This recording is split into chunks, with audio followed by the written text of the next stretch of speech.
কাঁচকলার কোপ্তাকারি বানানোর জন্য এখানে নিয়ে নিয়েছি কাঁচকলা, মিষ্টি আলু আর গোল আলু, সব কিছু ভালো করে সেদ্ধ করে হাত দিয়ে ম্যাশ করে নেব। এর মধ্যে দিয়ে দেবো চালের গুঁড়ো, লবণ, হলুদ গুঁড়ো, শুকনো ঝালের গুঁড়ো, ধনিয়া গুঁড়ো। তারপর সব কিছু হাত দিয়ে খুব ভালো করে মেখে গোল করে মণ্ড নিয়ে সেইখান থেকে এরকম মাছের শেপ দিয়ে সবগুলো কাঁচকলার কোপ্তা তৈরি করে নেব। তারপর এইখানে এগুলো ভালো করে ভেজে নেব। ভেজে নেওয়া হয়ে গেলে ওই একই তেলের মধ্যে দিয়ে দেবো গোটা জিরে, তারপর দিয়ে দেবো আদা বাটা, জিরে বাটা আর কাজু বাদাম বাটা।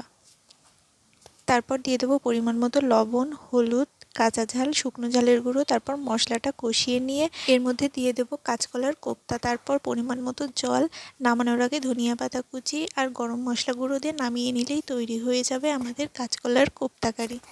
মাছ ছাড়াই সম্পূর্ণ নিরামিষভাবে এই রেসিপিটা আপনারা একবার ট্রাই করে দেখতে পারেন। আশা করি আপনাদের ভালো লাগবে। ভিডিওটি শেষ পর্যন্ত দেখার জন্য সবাইকে অনেক ধন্যবাদ।